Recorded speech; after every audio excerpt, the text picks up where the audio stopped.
Good day and welcome to SCO BRICS Insight, where we look at what's really going on in the world of the BRICS. Now today I want to look at Russia's agricultural sector and what it needs to improve.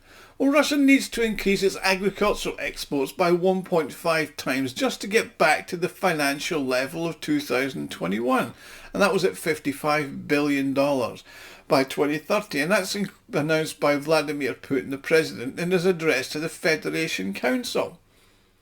However, keeping the same approach as now to the supply chain management will stop this goal being met.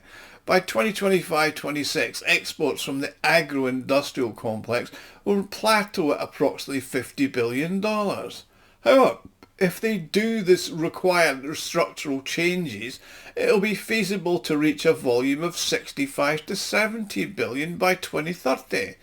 Now, the study entitled Ambitious but Solvable, How Russia Can Increase Its Agricultural Exports to 70 billion was conducted by the consulting company Yakov and Partners, and it's well worth reading. Now, there's been a notable increase in the exports from the domestic agro-industrial complex over the past few years, and Russia is now the sixth largest food supplier in the world by tonnage. However, the expansion of these volumes has been driven primarily by the relatively inexpensive grain crops. Now, the analysts at Yakov and Partners have assessed the current portfolio of the agro-industrial complex and identify export growth potential of just around $8 to $10 billion. Now, if the current product portfolio is maintained, access to modern technologies is limited and the support for private investment is reduced, Russian agricultural product exports to global markets are going to plateau by 25-26, just around the $50 billion mark. Now, before I continue, I'd like to make an appeal. If you like and enjoy my videos, you can help me fund the channel and my website scobricsinsight.com to further develop it. You can do this by making a small donation, which is done by clicking on the thanks button at the bottom of the video screen. Everybody who donates does get a personal thank you from me, and I'm thanking you all now just for watching because I do appreciate every viewer. Now, the study's authors also calculate that the Russian agro-industrial complex is capable of actually increasing annual exports of products by $25 to $30 billion to 65 to 70 by 2030. But this will require a focus on premium products such as animal protein, feed bases, and vegetable-based oils such as soy, rapeseed and sunflower. Now, to facilitate the further growth of exports in monetary terms, it's essential to modify the structure by increasing the proportion of products with higher added value. This in turn means modifying the crop rotation structure in Russia to favour forage crops, states one of the document's co-authors and Yakov and Partners director Alexei Kletsko. The study indicates that an increase in wheat export volumes by 25 to 30 million tonnes will result in a growth of agricultural exports in monetary terms by 7 to 8 billion per year. Similarly, an increase of three feed bases, including meal by 10 million tonnes, barley by 5 million tonnes and corn by 3 million tonnes will yield the same benefit. An additional 5 to 6 billion can be made by increasing the supply of vegetable oils by 5 to 6 million tonnes, and that includes sunflower, soybean and rapeseed.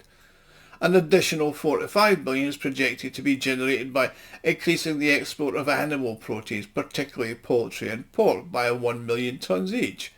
Now, the remaining 2 to 3 billion can be generated by increasing the supply of dried milk by 2 million tonnes, flour and flour-based products by 1 million tonnes, confectionery and other B2C products like pasta.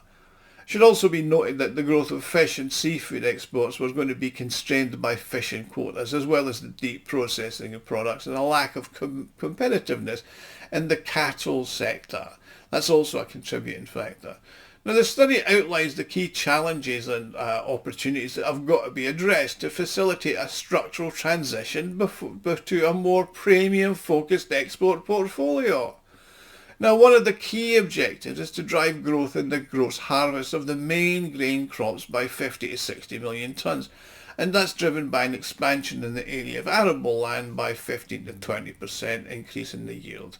Another key objective is to modify the structure of crop rotation with the focus on forage crops. It's essential to achieve a reduction in the cost of agricultural products from the point of origin to the port of destination as well. Plus, it's essential to achieve a reduction in a level that's comparable to and lower than the indicators of the main competitors' countries. Now, expanding the sales market is important. The authors consider the removal of the administrative barriers to access target markets to be a challenging aspect of the process. Now, that involves addressing quotas, duties and sanitary restrictions imposed by regulators in importing countries. Now, analysts have identified China, the Middle East, North Africa, Southeast Asia and India as the key regions for the development of agricultural products of Russia's exports. I mean, the CIS countries are already at saturation point with Russian agricultural products. Latin America is ruled out because it's a major supplier of agricultural products to the global market, while exports to North America and Europe and other regions are constrained by the political factors. So for these reasons, China, the Middle East, North Africa, Southeast Asia and India, and to a lesser extent Sub-Saharan Africa, should be identified as the key regions for the development of Russian agricultural products, according to Pavlov, who's a director of Yakov and Partners. Now, he references data indicating that China imports of agricultural products valued at over $186 billion annually, with Russia's current share standing at a mere 3%. Now that's attributed to this discrepancy is the fact that Russia exports not a huge amount of products that are in demand for China. Primarily feed bases, things like animal proteins and dairy products, which Russia really need to brush up and get on. I mean, the attractive and interaction of the authors, a study increased investment in the attractiveness of the agro-industrial complex, and there's going to be a key to increasing export deliveries. I mean, you've got to emphasise the creation of national champions, large national companies that are capable of consolidating large volumes of products and leveraging the benefits of scale in production, logistics and marketing. Currently, the leading companies in Russia's agro-industrial complex are significantly smaller than their global counterparts. That said, it's not without reason that the Western media, though, have been reporting in recent years that Russia's transformed its agro-industrial complex almost into a branch of the Ministry of Defense, and that Russian agricultural products represent a formidable silent weapon in its arsenal. I mean, Russia's the global leader in the export of wheat, barley, maize, sunflower, rapeseed oil and frozen fish. For example, 1 in 5 loaves of bread in the world is of Russian flour origin. I mean, the list of countries purchasing Russian food continues to expand on an annual basis. I mean, in 2024, Russia is supplying food to 160 countries around the world, and even North America is continuing to buy its Russian wheat despite the current political situation. I mean, the number of countries purchasing Russian wheat has increased from 57 to 67 over the past year.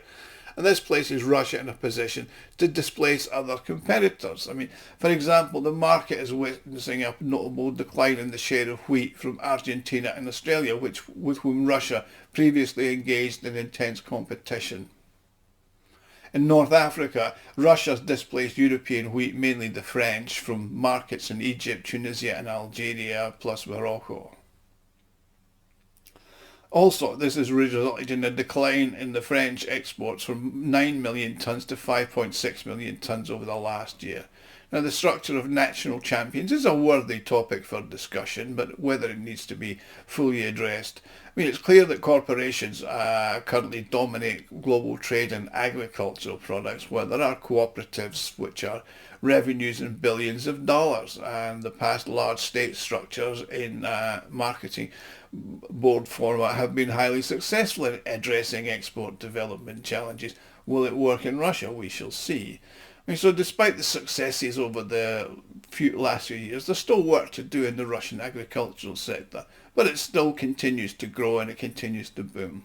Thank you for watching. Please like and share, subscribe, and if you want to help me out, press the thanks button at the bottom of the screen, and I'll see you all again soon. Thank you.